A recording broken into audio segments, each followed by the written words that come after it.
That 8 people, aside from the 17 that we know are dead, 8 people are still missing, and every hour that goes by, the odds of finding those 8 alive dwindles. That's why we have a team out here of nearly 700 search and rescuers working around the clock to try to locate these missing people.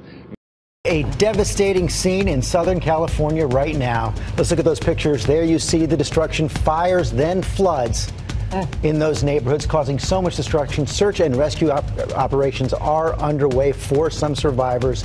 It is a difficult situation. Very devastating. Before and after pictures show just how serious the damage is. The roads and highways, you see, they're completely caked with thick mud, cars and homes completely destroyed. So here is what we know right now. At least 13 people are dead, 20 injured, many are missing, and most of Montecito is without power or drinkable water. Our senior national correspondent, Matt Gutman, is on the ground, has the latest for us.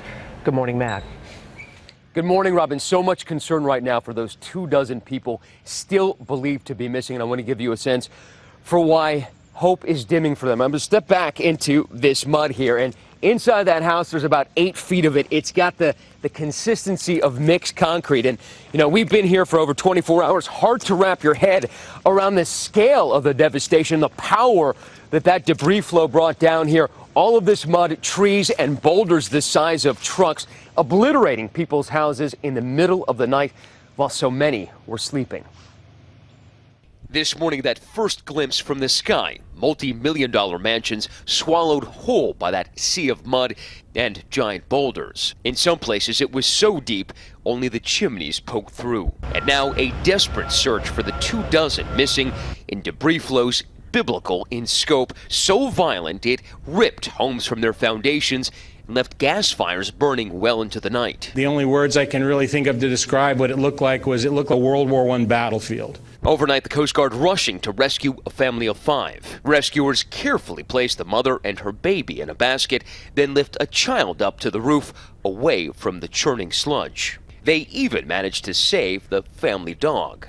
The view from the air showing mud and debris besieging roadways, chunks of homes heaved downriver and ensnared by those eucalyptus trees. We couldn't get out on time, basically, is what happened. We were digging trenches around the house, and then the floods came, and then the fire started last night.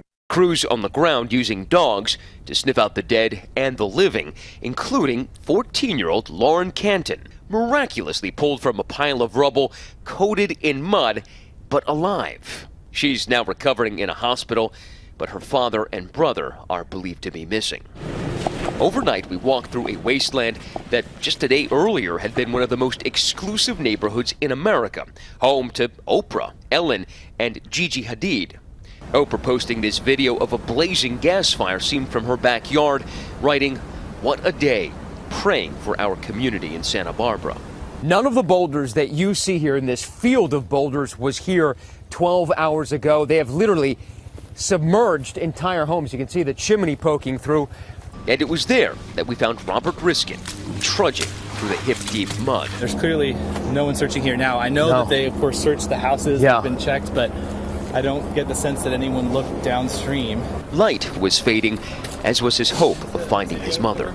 We've been searching and calling, and I just hope that she's fast and she's not hurting. The violence of those mud flows triggering an exodus. You're going to follow my treads, okay? You got 6 to 8, 12 inches of mud out there.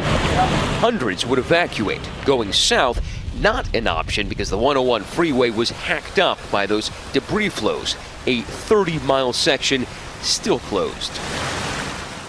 Now, we're already starting to see first responders congregate this morning. They're going to make a second round through homes like this. But the concern is that the violence of these debris flows were so powerful that victims got swept so far downstream. Now, officials are saying that it's going to take weeks, maybe months to dig out of this. And they haven't even begun to start making a damage assessment here.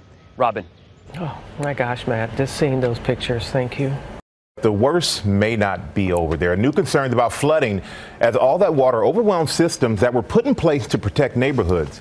Kana Wentworth is seeing the consequences firsthand in Burbank this morning. Good morning, Kana.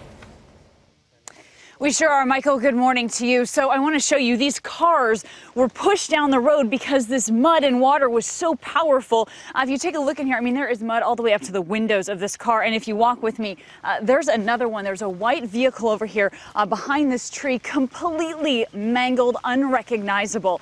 Now, residents in this area are under a mandatory evacuation order. There's also been a gas line rupture in this neighborhood, so firefighters don't want us to go any further. But if we take you high above in our drone, you can actually see all the runoff, all of this mud and water busting through those gates right there. Now, we spoke with a homeowner who told us that he got the evacuation order, and just 5 minutes later, he had a 6-foot wall of water rushing down the road. Authorities are also concerned about a debris basin. It's high up in the hills above this neighborhood, and debris basins are designed to stop sediment during these storms. Unlike a dam, which is much larger, they're not designed to hold back water. So that has everybody in this area very concerned.